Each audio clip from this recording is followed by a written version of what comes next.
to see this.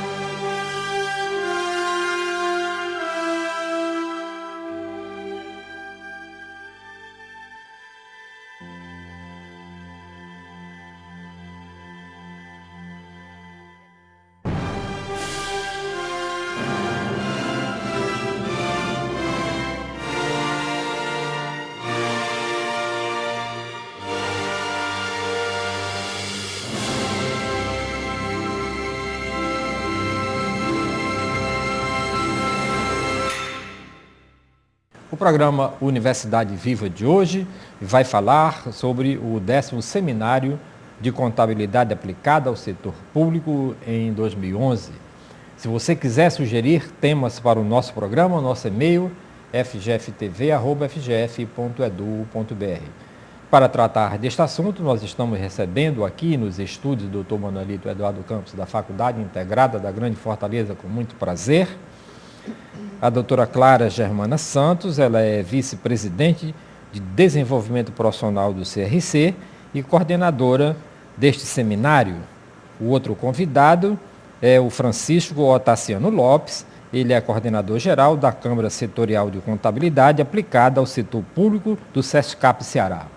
Mais uma vez, se você quiser sugerir temas para o nosso programa, o nosso e-mail é fgftv@fgf.edu.br.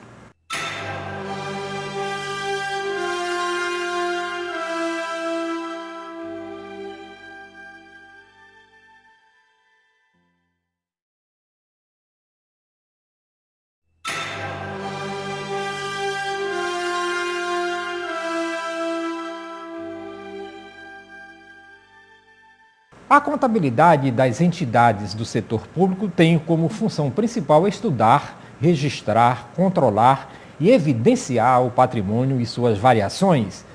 Esta difícil tarefa impõe o emprego de um grande número de técnicas e procedimentos contábeis que a transforma numa complexa ramificação da ciência contábil. O desenvolvimento de sua missão requer o cumprimento dos princípios fundamentais da contabilidade, que contemplam regras norteadoras do processo contábil, de modo a registrar e evidenciar os atos e fatos de acordo com o referencial técnico da ciência. Isso, por si só, já é uma tarefa de difícil execução. A contabilidade aplicada ao setor público está sujeita ainda ao cumprimento de normas legais que contemplam exigências destinadas a efetuação do controle também sobre o orçamento público e sobre os atos praticados pelos administradores que apresentem reflexo no patrimônio. Neste cenário se enquadra os princípios dos direitos financeiros. A Lei 4.320 de 64 é a norma em rigor de maior importância no que tange à definição de procedimentos específicos para a contabilidade das entidades do setor público. Há também exigências contempladas na Lei Complementar 101 da Lei de Responsabilidade Fiscal, assim como outras leis e atos normativos, tais como os decretos, portarias e instruções normativas editadas pelo governo federal. Atender às exigências legais, ao tempo em que se aplica o referencial da ciência contábil, é uma tarefa fácil? É a primeira pergunta que eu faço. Vou começar ali com a professora Clara Germana dos Santos. Bom, Ana Silva, como você já fez a introdução aí, realmente tudo que você falou correto, e não é uma tarefa fácil, né? Não só na contabilidade pública, mas em toda a profissão, né? Seja ela contábil ou outra profissão. Não é uma tarefa fácil. Diante disso, além da 4320 e da Lei de Responsabilidade Fiscal, nós temos alterações nas normas contábeis de contabilidade, né, que vem tendo muitas alterações, e nós, contadores públicos, estamos cada vez mais estudando essas mudanças, essas alterações. Por isso, já há alguns anos, a gente vem fazendo vários eventos, várias palestras, para poder disseminar essas novas alterações das normas contábeis, do setor público, né? Então, que é vinculado também a 4320 e a Lei de Responsabilidade Fiscal. Não é uma tarefa fácil. Ok. Professor Francisco Otaciano Lopes. Ela disse muito bem. Não é uma tarefa fácil. Por quê? Porque mexe com uma cultura. O Brasil está passando por uma certa pressão para essa mudança.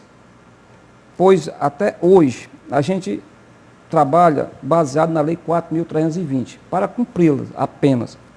Mas a contabilidade tem um sentido mais amplo e precisa que os contadores, né, que as entidades, que os órgãos, os gestores pensem de uma maneira diferente. E essa maneira diferente, que agora está se implantando, é você tirar do foco o orçamento, né, e deixa de ser o protagonista, para dar lugar à visão comercial, ou a visão comercial mesmo, falando. A gente precisa evidenciar o patrimônio das entidades públicas. Né? A gente pode até resumir aqui em 4 palavras o que é que a gente pode fazer para chegar a essa implantação. É exatamente a evidenciação, para que a gente possa fazer uma comparação, tá certo? E uma homogeneidade, para que as pessoas, os interessados, a população, a sociedade como todos, os investidores, possam ler com mais facilidade as informações para as tomadas de decisão. Então, isso não é fácil. É uma mudança de cultura que a gente precisa trabalhar muito, os contadores precisam estudar mais e os gestores também procurarem compreender mais essa questão para que a gente possa implantar isso num tempo curto, né? Um espaço curto nós temos que implantar isso com relação até os municípios até 2013. A União, o Estado até 2012 e os municípios até 2013. Os críticos dizem que não acreditam que até lá isso esteja implantado. Acho que precisa ser daí de 5 anos. E eu acredito que a gente precisa aí de 8 anos. Por que eu digo 8 anos? Porque nós vamos partir para uma eleição agora, no próximo ano, e a gente tem aí a questão da reeleição, um mandato de 4 anos, mais uma reeleição para que a gente possa realmente definir, e aí assim eu acredito que nós tenhamos implantado essa cultura, essa visão do orçamento para o comercial. Pois é, eu queria colocar aqui a professora Clara Germana na conversa. E por que é tão difícil a gente entender, nós daqui do outro lado? Porque quando a gente tem uma pequena empresa ou uma grande empresa, a gente tem essa preocupação de estar sempre ao lado, né, da contabilidade, né, a gente está sempre ao lado do contador, ele não é mais aquela pessoa que ficava lá no cantinho fazendo a sua escrituração e muitas vezes ele é que demitia, né, era até o departamento de pessoal, né? Então, mas a gente hoje tem uma preocupação mais da ciência contábil. Mas por que a gente tem tanta dificuldade de entender o que se passa no setor público? Por que nós, quando eu digo nós, os donos do setor público é o povo. Por que nós não temos acesso e por que tem essa dificuldade toda, essa clareza da gente ver publicado em algum lugar o balanço ou as contas das prefeituras, e só porque os grandes astros e as grandes estrelas, né, é que têm acesso a esses documentos e não o povo? Os documentos eles públicos, né, questão de balanço, que é o que a gente está conversando aqui, da parte pública, hoje a gente está trabalhando muito mais a questão da transparência, né, de a gente realmente divulgar tantas demonstrações contábeis, né, e os processos, os contratos, né.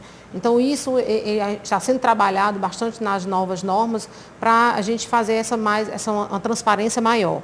Mas, além disso, dessa divulgação, mesmo hoje a gente chegar e divulgar esse nosso trabalho, que é um trabalho técnico, ainda fica difícil para a sociedade, para a população. Porque são normas, são nomenclaturas, são termos técnicos, onde a população, a sociedade não vai entender como um todo, né? Mas o legislador não poderia apaziguar e entender a nossa alma, né, fazendo termos menos técnicos, mesmo técnico, mas compreensível, e que a gente pudesse ter acesso a esses termos contábeis? Isso, principalmente na parte pública também, a gente, além de apresentar os termos técnicos, né, a gente apresentar também uma parte gerencial. Né? Ou então através até de notas explicativas. Né? O próprio balanço ele tem em seu anexo notas explicativas, onde ele explana os termos técnicos que está colocado ali naquele balanço. Né? Então hoje isso é trabalhado também na parte gerencial, da gente informar a questão da parte técnica, porque isso é obrigatório, mas também uma parte informativa, através de notas explicativas, né, através até de uma linguagem, né, mais fácil, mais entendível para a sociedade. Eu queria colocar o professor Francisco aqui. E por que, por exemplo, a responsabilidade social, né, e essa responsabilidade dos dirigentes, né, ele realmente estão inteirados das suas responsabilidades, eles têm uma norma, eles têm um catálogo, eles têm um catecismo, né, a seguir, e se eles têm conhecimento disso, por que a gente vê todo santo dia denúncias no Brasil inteiro das pessoas confundirem o dinheiro público e o patrimônio público com o seu patrimônio particular e pessoal e dos amigos? Olha, eu vejo a questão da seguinte forma. Eu vejo um distanciamento muito grande da cultura para a nossa legislação. A legislação vem estudada, planejada, pessoas realmente entendem o assunto e jogam. Pronto, você vai trabalhar da seguinte forma. E aí ninguém tem aquele tempo para educar. Apesar de que hoje, como a Clara bem falou, nós temos a transparência. Com a entrada da lei de responsabilidade fiscal, a coisa se tornou mais pública, mais bem acompanhada. Os tribunais estão fazendo um papel brilhante, né, com esse acompanhamento, mas, mesmo assim, ainda há essa distância. O gestor público, o assessor também, os secretários, ainda sentem essa dificuldade, mas não há desistência. O momento é para que todo mundo tome conhecimento dessas mudanças necessárias, como eu já disse, para que o Brasil possa crescer economicamente. Para que ele chegue nesses investimentos, vai ter que passar por esse processo contábil, essa padronização de plano de contas. É uma linguagem que tem que ir para o mundo. O Brasil, como país emergente, eu creio que ele vai ser o primeiro a ser bem conhecido lá fora. Como os tigres asiáticos foram com seus relatórios financeiros daquele tempo, Hong Kong, Taiwan, Singapura. Então, acredito que o Brasil, desta vez, vai chegar ao topo. O processo é lento, como eu disse, eu imagino que a gente precisa de uns 8 anos, mas essa padronização, primeiro, o Brasil tem que ter o cuidado, é de facilitar as suas contas, para que elas possam ser consolidadas nacionalmente, de uma forma simples e rápida, para daí a gente migrar para o padrão internacional. Esse é o processo que está acontecendo no Brasil. Feito isso, nós teremos um Brasil bem melhor e, certamente, os gestores aí já estão sabendo de toda essa teoria, de toda essa prática e vamos realmente ter sucesso e, para isso, nós contamos muito com a força de todos aqueles que estão envolvidos, essencialmente a classe contábil, para que possa difundir essa matéria. E porque existe uma certa dificuldade de compreensão das normas e das regras hoje, professor? Existe, com certeza. Porque são muitas regras e nós temos 3 esferas de governo, federal, estadual e municipal. Cada qual faz a sua contabilidade, apesar de que a lei, a 4.320/64, é a mesma. Apesar de que vamos obedecer à lei de responsabilidade fiscal, as instruções e normas do STN, mas eu tenho meu plano de contas aqui. A ideia é o quê? É você formar um plano de contas. Unificado, tá certo? Para a consolidação das contas nacionais.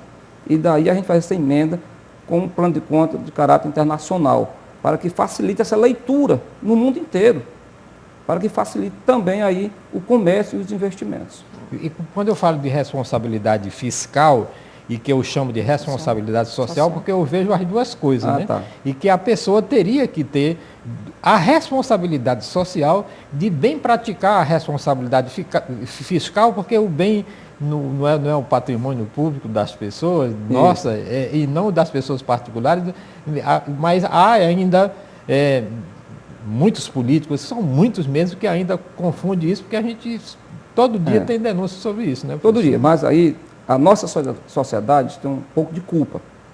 Eu tiro pelas audiências públicas que nós fazemos, realizamos nos municípios, eu sempre pergunto, quem daqui é universitário? Quem é de escola pública? Quem é estudante de escola particular?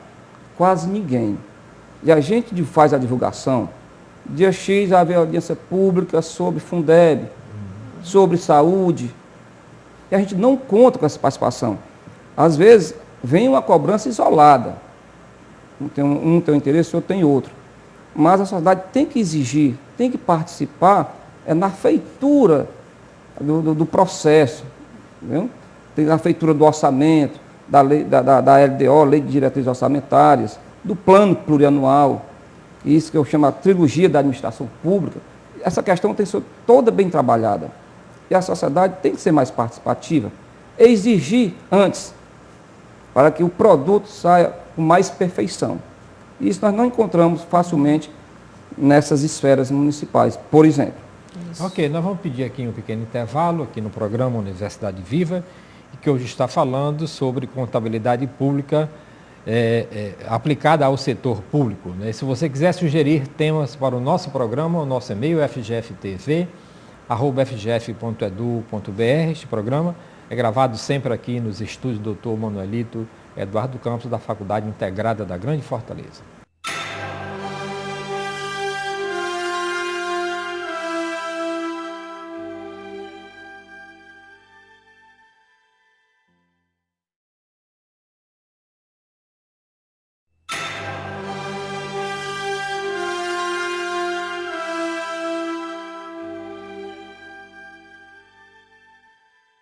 O programa Universidade Viva está de volta. Hoje nós estamos falando sobre o 10º Seminário de Contabilidade Aplicada ao Setor Público em 2011. Queria colocar aqui a Clara Germana dos Santos para ela falar um pouco desse seminário, professora, e qual é a importância dessa inovação que está aqui no cartaz. Queria aproveitar aqui para mostrar aqui o cartaz do seminário que vai acontecer dias 20 e 21 de outubro, né? De 2011, queria que a professora falasse um pouco sobre esse seminário e dos convidados. Okay. Bom, esse aí é o nosso nossa 10ª edição, né, do seminário. Ele é realizado pelo Conselho Regional de Contabilidade, juntamente com o Conselho Federal e a Fundação Brasileira de Contabilidade. E, como eu falei antes, né, decorrente às grandes inovações das normas, das alterações da área pública, nós colocamos neste ano o tema Aplicar Mudanças é o X da inovação. Né? Exatamente focando as alterações das normas, onde tem que ser aplicado as normas, os contadores, como a Tassiana falou, tem que estudar, né?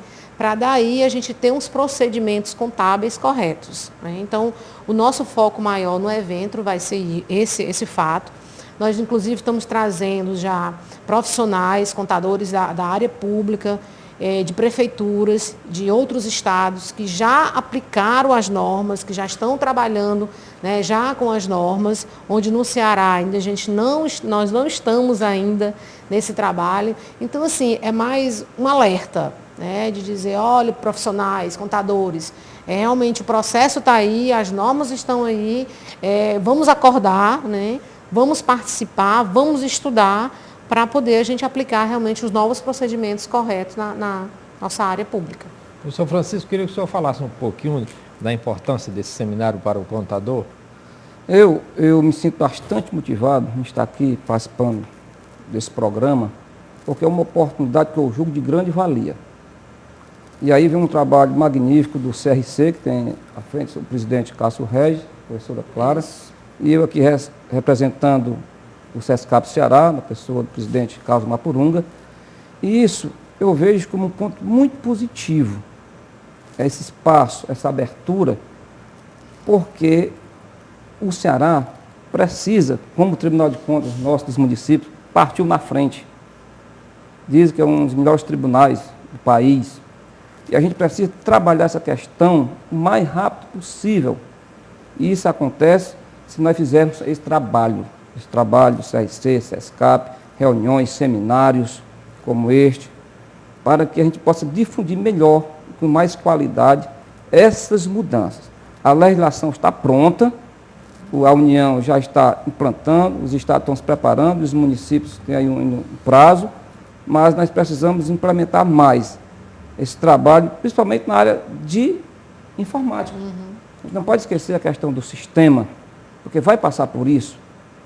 Se a gente não conseguir trabalhar com mais ênfase, com mais vontade política de resolver, e não se receber os incentivos, a gente não vai chegar lá, como eu falei. Eu acredito, é uma hora do Brasil dar um salto de qualidade, o mundo já está esperando por isso, e a gente tem que fazer isso. Nós estamos fazendo com você, levando ao conhecimento do povo, chamando o povo para participar. Isso é muito importante, a gente fomentar a questão e executá-la. Professora, e qual das, aqui, olha, por exemplo, tem, e sempre os procedimentos contábeis orçamentários, patrimoniais específicos, setor público, as pessoas que estão convidadas aqui para esse seminário, elas já têm uma certa experiência dentro dessas normas, e são convidados de conhecimento no Brasil inteiro, eles estão vindo porque eles já aplicaram nos seus estados. Como é? E quem são esses palestrantes? Bom, no caso dos procedimentos, né, que você falou, dos contábeis orçamentários, o Henrique, que é o palestrante, ele é do Tesouro, né, do Tesouro Nacional. Então, o Henrique, o Paulo Feijó, que é o que vai encerrar o nosso evento. Então, são profissionais que ajudaram na construção das normas, né, e estão disseminando em todo o Brasil já as normas. Então, são pessoas que trabalharam na construção das normas, que passam, acho que 90% do tempo deles viajando o Brasil todo para disseminar e ensinar, né, a todos os profissionais de contabilidade as alterações das novas normas. Então, o Henrique, o Paulo Feijó também, que inclusive o Paulo Feijó é cearense, né, do Tesouro Nacional. Os cases, né, que nós vamos ter, que eu falei, que são contadores de prefeituras de outros estados que já estão trabalhando já com as normas, então vai trazer para a gente o que eles fizeram lá em suas prefeituras. Quer dizer, quais são as dificuldades que eles enfrentaram para implantar, vamos supor, o plano de contas único, né? Quais são as dificuldades que eles tiveram, se realmente eles ainda estão na introdução, ou eles já estão aprofundados, já estão disseminando isso em outros locais, né? Então, eles vão trazer toda essa experiência de implantação, tanto da reavaliação de bens, como também do plano de contas únicos. Outro tema que nós trouxemos também foi a questão do controle social, né, que eles chamam de controladoria e contabilidade. O controle social é um tema que está na moda, né, onde participa a sociedade para todos os nossos temas, e que eu vejo que, além das atividades do contador público, né, de registrar, né, os seus atos e fatos, ele também tem certas atividades na questão da controladoria, né, no controle também daquele ambiente público onde ele trabalha, né. Então, a gente vai focar isso, vai falar da responsabilidade do profissional, do contador público, quando você falou da responsabilidade social do gestor, né? Então, qual é a responsabilidade social também do contador público naquele ambiente da administração pública? O gestor, ele quer fazer realizar alguma atividade que não seja lícita, então qual é a responsabilidade do contador em relação a isso? Então, isso também vai ser né, falado no nosso evento. E regimes próprios da Previdência também vai ser comentado, outra alteração. E também a gente vai trazer processos licitatórios, né? Algumas inovações sobre processos licitatórios que também é outro foco, né, muito grande na administração pública. Então, assim, são os temas bem elaborados, foram bem pensados. A gente montou as pessoas que montaram essa programação foram pessoas profissionais da área pública atuante, né, o Otaciano, o Luciano também. Então, assim, nós reunimos lá no conselho e montamos a programação para a gente atingir profissionais da área pública, gestores, profissionais que trabalham no setor público, as pessoas que trabalham nas licitações, estudantes, que é muito bom os estudantes participarem, e para os estudantes ele já tem uma vantagem com relação a gente profissionais, porque eles já vão sair da faculdade já sabendo das novas normas. E nós estamos estudando, né, novamente, então eles têm uma certa vantagem. Então o público, né, exatamente é isso, é bem mix, né? Gente, queria colocar aqui o professor Francisco, ela mencionou ali a lei de licitação, e de que forma a lei 866 vai se enquadrar dentro dessas normas, porque a gente sempre aprendeu, né, no dia a dia, né, como é que as coisas funcionam nessas prefeituras. Eu, particularmente, já tive notícia que às vezes o prefeito faz um determinado serviço e ele mete a mão no bolso mesmo, ele tira do bolso e paga em espécie um determinado serviço de uma coisa que não tem absolutamente... Isso para mim é tão estranho, me parece com aquela história do bodegueiro, né? E que a contabilidade quem fazia era ele, e ele sempre confunde o dinheiro da bodega com o dinheiro dele, né? Que não tem prolabore nem nada. Mas isso ainda existe. Como é que nós vamos mudar essa cultura, professor? E para que seja aplicada essas normas, novas normas, e aplicada a lei da licitação? A lei das licitações, que é a 8.666, de 93, ela já tem um projeto novo, há bastante tempo ainda não foi aprovado. Enquanto isso, ficam os municípios ainda penalizados por conta de que os limites, a meu ver, são baixos, né? Você vê que até R$8.000 você não precisa licitar. De 8 para 80 mil, para dar um exemplo, que é o convite chamado, é muito pouco, a meu ver também. Então isso gera uma certa dificuldade na aquisição dos bens e serviços. São precisos para agilizar a administração. Tanto é que para que a gente fosse realizar a Copa, é preciso mexer nessa lei de uma maneira esdrúxula. Não é daquela forma que se trabalha, mas foi feito, né, uma maneira para que viabilizasse a contratação dessas obras, para que a Copa viesse a acontecer. Então eu creio que a questão de um prefeito, como você citou, de ter a mão no bolso ou comprar sem licitação, ainda é a questão da cultura. Isso tem que passar pelo controle social. Essa questão está sendo muito bem trabalhada com essa transparência pública. Todos os portais, tribunais, câmaras, a sociedade já começou. Falei há pouco que ela é muito carente ainda, mas já começou a trabalhar. Eu creio que a gente só pode mudar isso quando houver a mudança de cultura e conscientização de todo esse processo. E os prefeitos começaram a ir para a cadeia agora. E com essas novas normas, né, nós vamos poder prender mais gente? Não, é porque, na verdade, a lei brasileira, para citar o Brasil, a legislação é feita para soltar. O que ocorre é que alguns gestores, ou por desconhecimento ou não, conseguem fazer esse tipo de coisa. Mas eu vejo a coisa assim para o outro lado. São casos ou fatos isolados que acontecem, às vezes com a culpa de um, culpa de outro, precisa se apurar os fatos, nunca é como se diz a primeira vez, tem que realmente dar o direito de defesa a todas essas pessoas, que no final é que a gente pode ver. O que nós estamos assistindo hoje, basicamente, 2 grandes processos de 2 prefeitos, mas se a gente for examinar o processo em si, a coisa pode não ser nem como está sendo posta para o público. Não tem que haver esse respeito. Agora eu digo, a legislação que está mudando vai cada vez mais dificultar. Não só pela letra em si, a letra fria a letra fria da lei, mas pela sociedade que está chegando junto, está assistindo e está cobrando. Então, isso é que vai fazer com que o gestor público gaste o dinheiro da maneira mais correta. Esqueça essa questão de malversação. Isso tem mudado ao longo dos tempos. E qual é o papel do contador dentro desse processo? Porque se é o contador público, ele está lá, o prefeito vai fazer uma coisa absolutamente ilegal entre todas as normas contábeis que ele já viu na vida dele. Mas ele ainda permite, esse contador não poderia ser também culpado pela... Não, absolutamente. Eu vou dizer por quê.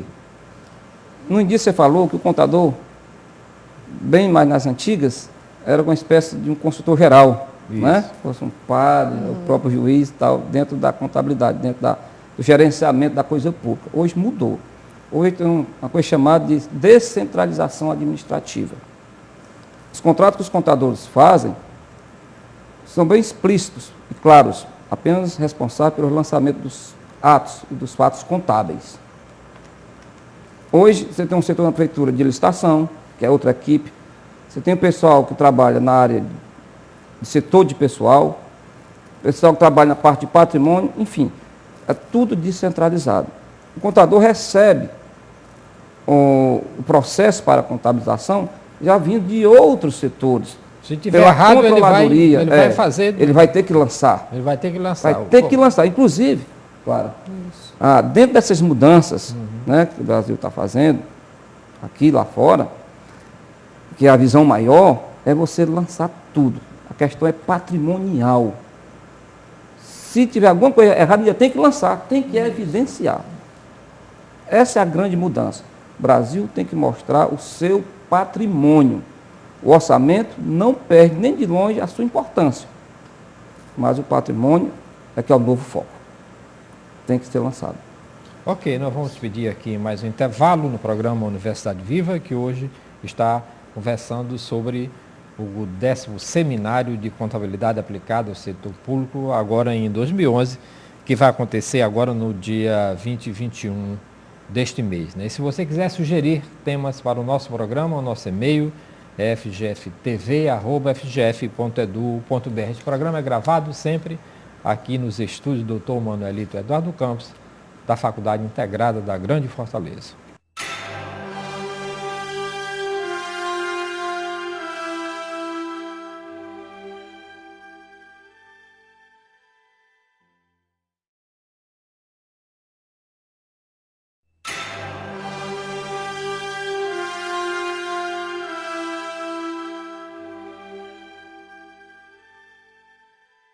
O programa Universidade Viva está de volta. Hoje nós estamos falando sobre o 10º Seminário de Contabilidade Aplicada ao Setor Público. Queria colocar aqui a Clara Germana dos Santos para perguntar dela. Queria que a senhora falasse um pouco mais sobre essa convergência internacional do setor público, como nós estamos vivendo num mundo globalizado, plano e lotado, como diria aquele escritor. Isso. A convergência internacional, essas normas, elas são normas internacionais, né? Onde elas são traduzidas para o Brasil. Né? Então, é por isso que a gente chama de convergência internacional, né? Quer dizer, é uma tradução para as normas brasileiras para ser aplicada no Brasil. Aí, como você falou, a questão da globalização, para onde a contabilidade ela seja entendida, não a contabilidade uma do Brasil, né, e outra fora do Brasil, mas que ela seja como um todo, ela seja entendida tanto na... Contabilidade igual aquele pneu, né? Pronto. Que seja uma só, né? Que seja uma só. É a questão da convergência internacional que nós vamos abordar, que já esse assunto, né, inclusive esse tema, todas as vezes que nós fazemos seminários, nós colocamos esse tema, até para mostrar para os contadores onde é que está nascendo essas normas, né? Como é que está, onde foi que ela teve a origem, né, disso aí. Então a gente traz esse tema com o Paulo Feijó das convergências internacionais. Isso significa dizer, mais ou menos, sobre as leis de Euclides, né? Quer dizer, o que é uma lei de Euclides é em qualquer canto, né? O que é para as pessoas compreenderem, para facilitar o trabalho, né, tanto aqui como internacional, é isso? Principalmente isso dessa relação de comércio exterior que nós temos hoje. Isso mesmo, a interpretação, ela ser uma só. É exatamente isso. Né? A linguagem comum. A linguagem. Em linguagem comum, para o entendimento. Termos contábeis, para o entendimento das nações. Isso. Ô, professor, exatamente. Me diga uma coisa. Todo ano as empresas que eu digo, né, os governos, o governo federal, estadual, municipais, eles trabalham com um negócio chamado orçamento. Acaba tem um orçamento. Mas por que esse orçamento nunca dá certo? Porque se rapaz, o meu orçamento é 10 mil reais, eu tenho que passar o ano todinho para isso e tenho que trabalhar em todos os setores, abrangendo todos os setores, né?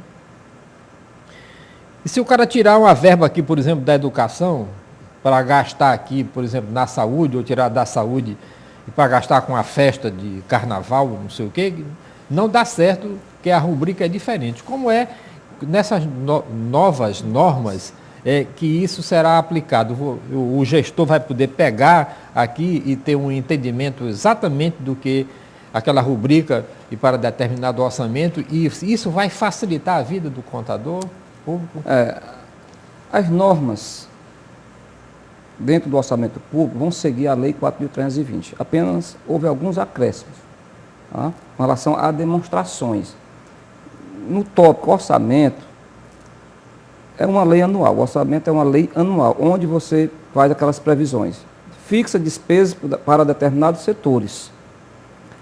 No decorrer do exercício, você pode, gestor, dizer, eu previ construir um posto de saúde no distrito tal, mas eu quero fazer agora uma escola no distrito Y.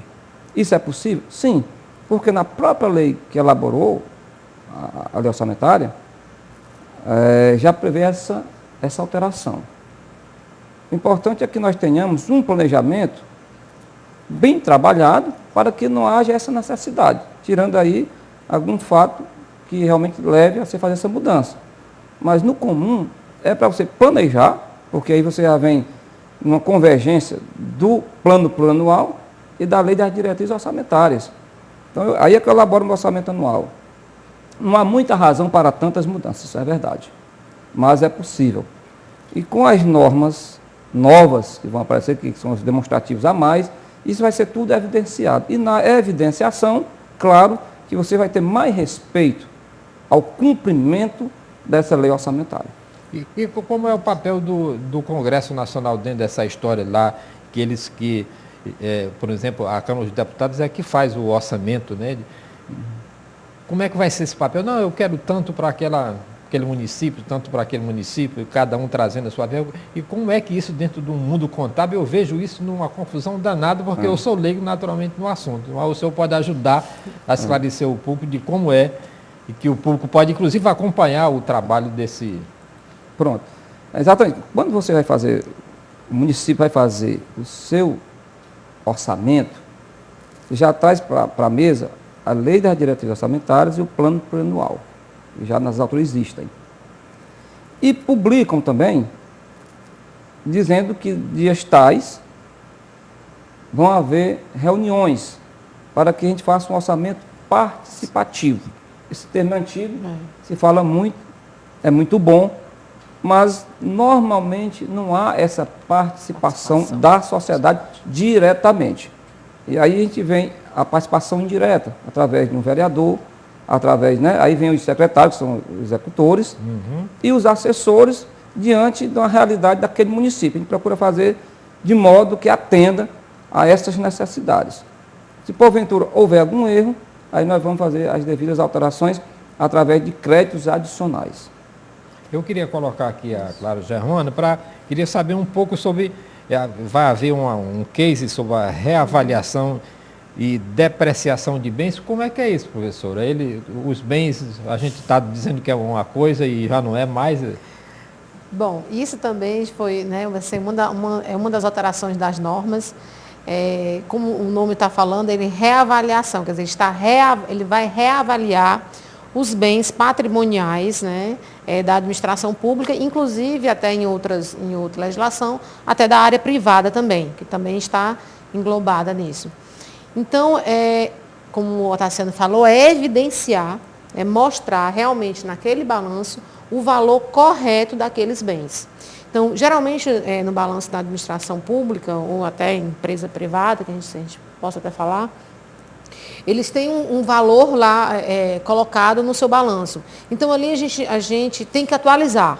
Ou aquele valor ele vai ter um decréscimo, né, de variação patrimonial, ou um acréscimo na variação patrimonial.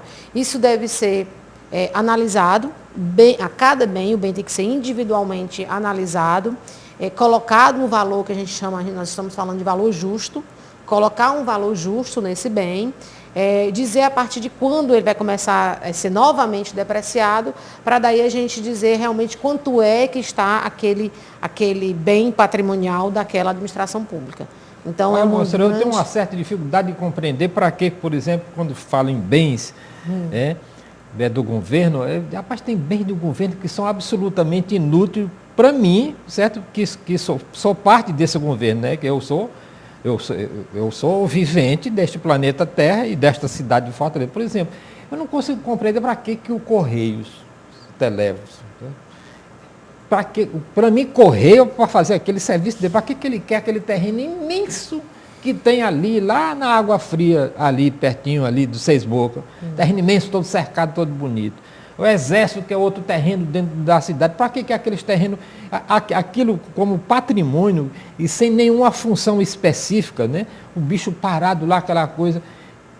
De alguma maneira, esse patrimônio vai se avaliando melhor ou se vai reavaliando para baixo? Isso. O que diz? Nesse caso específico, esse bem, se esse bem estiver sendo utilizado, né, economicamente, a gente coloca na contabilidade como bem imóvel, certo?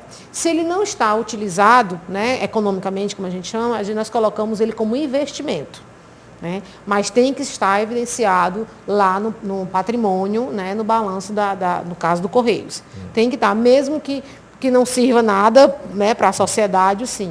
Mas é um bem, né, daquele órgão e que tem que estar evidenciado no seu balanço. Então, nesse caso aí, ele tem que ser colocado no balanço como investimento. E aquelas obras inacabadas, aqueles viadutos que foram abandonados, aquelas casas, aqueles prédios, os patrimônios e pontes que não foram feitas. E como é que isso é avaliado pelo patrimônio? Também é avaliado no patrimônio e colocado, nesse caso aí, como bens em operação. Né? Então, assim, são as nomenclaturas técnicas, né, que a gente trabalha. Algumas dá para entender, como no caso desse, que é como investimento, e esse tem como bens em operações, que é esse caso, alguns, né, pontes, viadutos que ainda estão sendo construídos, alguns bens que a gente chama em andamento. Então, tudo isso é avaliado, é feito por um profissional de acordo com o tipo de bem, por exemplo, o imóvel, né, a gente já tem que chamar, no caso, o corretor para avaliar, ele tem todo um laudo de avaliação, para daí ser entregue para o contador, para daí o contador ele registrar, né, isso na questão do balanço. Mas todo esse tipo de bens que a gente chama, né, é feito hoje, essa reavaliação que, como o Otaciano falou, a gente tem um prazo nos municípios até 2013. Pois é, professor, os municípios vão pegar aqueles ônibus velhos, tudinho que estão lá, tudo estacionado, tudo enferrujado. Aquilo ali que valor tem aquele patrimônio? A sua pergunta nos ajuda a conceituar essas mudanças que nós estamos aqui falando. Hoje, no setor público, público. A gente só se preocupa com dívida ativa, bens móveis e bens imóveis. Esse a gente incorpora pelo valor histórico. Você passa 100 anos, aquele valor está lá. Hoje é assim. Você pergunta, a Lei 4.320 está errada? Não. A questão é de interpretação. Mas não está correta, porque a contabilidade é mais ampla. Então, o que acontece? Com essas mudanças, isso vai ser reavaliado e vem para aquela sua pergunta do terreno. Com certeza ele vai para cima. Porque o valor que está lá hoje no balanço da União, digamos lá, se for da União, não é exatamente o que ele vale hoje aqui, em valor de mercado, valor vendável, eu comprei eu. Tá certo? E, além disso, vai participar, vai compor desse patrimônio, por isso que a visão é patrimonial agora, até os bens de uso do público. Isso. Como as praças e outros que antes a gente não incorporava. E em relação aos aí não vão dar realmente que são sucatas nas prefeituras, tem muito. Então, essas sucatas, o governo, ele tem a obrigação de fazer o levantamento, tá certo, dos bens inservíveis e fazer o leilão. E dar baixa naquele patrimônio. Isso é obrigado a fazer. Mas ninguém quer comprar aquilo aí, faz o quê? Mas no leilão tem os compradores. Já tem. Tem. Às vezes até as peças, né? Para de mancha. Isso. E porque tem muito patrimônio público, né? Tem. E jogado sem estar contabilizado. Ou se está contabilizado, está contabilizado. É um valor histórico que não representa nada. É isso que a contabilidade nova quer fazer. É trazer para a sociedade qual o verdadeiro valor do patrimônio público. Isso vai ter que ser feito. Essa é a grande questão e a nossa preocupação. Que é o que a gente chama hoje, no caso de valor justo, que é o valor de mercado. E isso é importante fazer esse levantamento, né? Como você falou, a questão do ônibus. Então, se está inservível, se é obsoleto, então vamos tirar do patrimônio da administração pública, caso tivesse, para ficar uma coisa mais fidedigna. Né? A gente ficar realmente ali no balanço, na parte patrimonial, o que realmente é de bens, né? E que tipos de bens são esses, bens em operações, bens em andamento, investimento, né? Bens imóveis, intangíveis. Né? Então, a gente separar realmente quais são esses tipos de bens para poder ter um balanço, né? Um balanço patrimonial realmente fidedigno com o que a administração pública, né, propõe. E, professor, nós estamos chegando aqui ao fim, mas eu tenho uma pergunta aqui que eu não posso deixar de fazer de jeito nenhum. E nós somos ricos, nós, a população brasileira, nós temos muito patrimônio, a gente nem sabe, né, professora? Bom, vamos fazer o levantamento. Vamos fazer o levantamento. Eu vou pedir aqui o último intervalo, em seguida voltamos para as considerações finais. Hoje nós estamos conversando sobre o 10º Seminário de Contabilidade Aplicada ao Setor Público em 2011.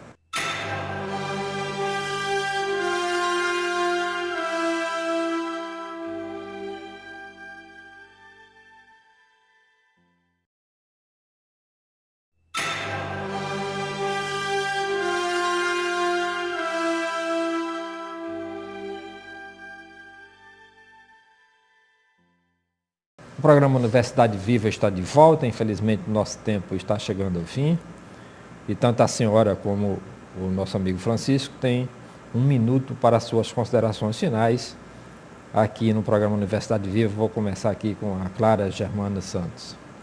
Fazendo convite, né, para que todos os nossos telespectadores participem do 10º Seminário de Contabilidade Aplicada ao Setor Público, que será no dia 20 e 21, no auditório do Conselho Regional de Contabilidade.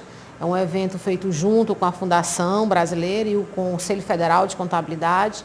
Então, que participem, que aproveitem, que dê suas sugestões, suas críticas, para daí a gente fazer até outros eventos. Né? Então, vai ser um evento de grande porte, nós vamos ter pessoas de todos do Brasil convidados, nós vamos ter nosso vice-governador também, que vai falar um pouco da própria contabilidade, inclusive ficou muito animado com o convite.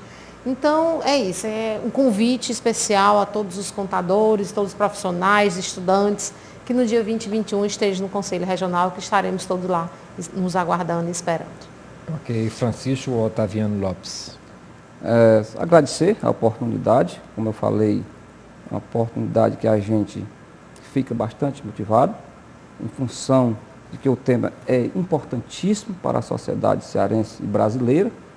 Reforçar também o convite a todos, essencialmente aos prefeitos, aos secretários, diretores, todos aqueles que lidam com a coisa pública, para que nós possamos fazer um trabalho de grande valia, que o resultado seja bastante positivo e a gente possa, depois desse evento, voltar, se você permitir, ao programa e falar desses resultados. Com certeza. Muito obrigado. Aí eu tenho a impressão que os 184 municípios, cada um mandando um prefeito e o secretário, né, de administração e finanças, vocês vão precisar de um auditório maior lá no CRC, né? Porque ele tem uma importância fundamental isso aqui, né, para todos. Né? Também tem um tema importante como tem a questão da previdência própria, que a gente pode, em outra oportunidade, trabalhar mais. Perfeito, eu agradeço muitíssimo a presença de vocês aqui no programa Universidade Viva, que volta na próxima semana. E para tratar de outro assunto de interesse da comunidade universitária e acadêmica, aqui pela FGF-TV, o seu canal universitário de Fortaleza. Este programa tem um site na internet que chama-se youtube.com/FGFIES, este é o endereço, onde você pode acessar este e outros programas gravados e produzidos aqui pelo canal Universitário de Fortaleza. Muitíssimo obrigado pela sua audiência.